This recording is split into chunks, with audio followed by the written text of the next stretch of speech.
So Dinner in America. This movie actually came out in 2020, which is crazy that it's blowing up right now. Obviously, it's 2024. I found out about it from where a lot of people were finding out about it, TikTok. And yeah, let's get into this review. First things first, I love Patty. And I watched this movie because they said this movie is for the weird girls. And they were using like Juno and like other examples. I love the movie Juno so bad. So of course, if anybody compares a movie to Juno and say like they're similar in nature, of course I'm gonna watch it, right?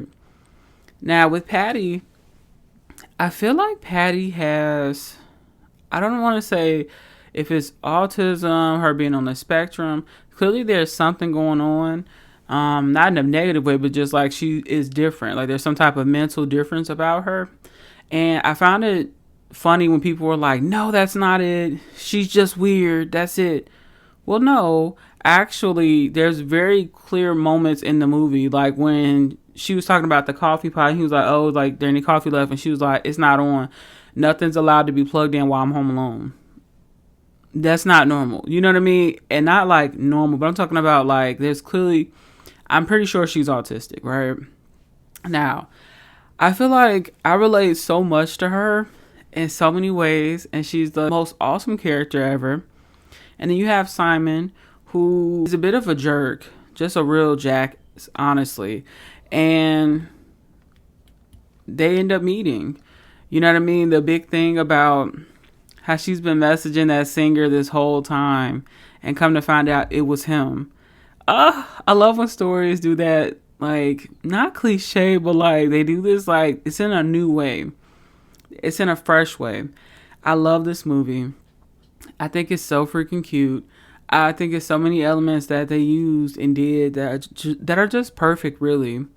And then another thing I wanted to talk about is some people were saying that they couldn't get past the slurs being used because there is like in the first 20 minutes like a lot back to back to back almost, and it's kind of like a little jarring, you know, which is real. You know, like trust me, if somebody doesn't want to watch a movie for, you know, slurs and stuff like that, I totally understand. You don't have to. Every movie is not for everybody, and you do not have to force yourself to watch it.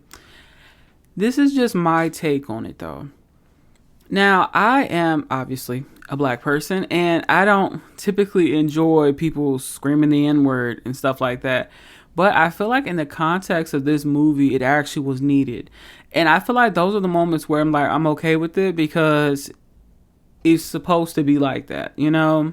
So they have like a lot of cuts and a lot of like different things going on. It kind of reminds me like they're in the same vein as like, what is a movie with the guy with the orange hair? I was thinking Napoleon Dynamite, but I don't even know if I ever even watched that movie all the way. So I don't really know if that counts. But I feel like they had like the slurs to show like what type of town we're in, like in this story. The time period. I think somebody said it was like an older time. Well, I mean, I think it's kind of clear it's an older time period. But I think they were trying to show like small towns. That's really how the people are. Like, let's be real here. Like, they did say stuff like that. And then some people argue, okay, it's for shock value. And yeah, sometimes it is being used for shock value. But I feel like it was really trying to show what Patty was dealing with, what the area was like. You know, them calling her the R slur and things like that. It was normalized in this area for people to just treat people like that. Something I saw online a lot was that people were saying that Simon was the only person that treated Patty like a normal person, right? So her family may be handicapping her a bit, or, you know what I mean, just not really treating her like a normal person. And Simon was the first person to just treat her normally, to be rude back to her or make those snide jokes. Like he wasn't changing up his humor for her because she has like something, like she has a disability or something like that. He wasn't treating her wrongly because of it. If anything, he just continued treating her the whole like how he would treat anybody else, right?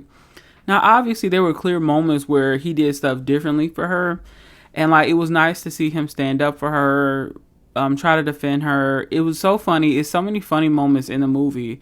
I kind of don't want to say them all just in case somebody watches this and wants to watch the movie, but there's like so many funny moments in the movie that are cute. And then I also like how a lot of times with people with disabilities, they infantilize them or handicap them. But with her, Patty clearly is showing that she is a sexual person, that she has these different sides to her. She likes punk rock. Like, she is different, you know?